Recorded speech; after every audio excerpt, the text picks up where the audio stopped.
Welcome, today we're going to show you how to fix this app could not be installed because its integrity could not be verified.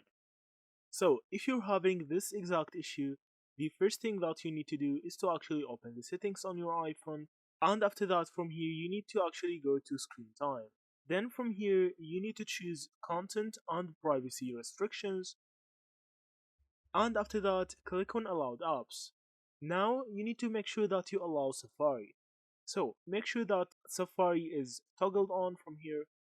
Then the next thing that you can actually do is go back to the settings and scroll down till you find all the apps. Then find Safari and click on it. From here you need to scroll all the way down till you find the clear history and website data. Then click on clear history and data again. After that, now you should be able to install any apps from Safari. And if the restriction is still there, try to install it from another website and make sure that you are using Safari. Thank you for watching and see you in the next videos.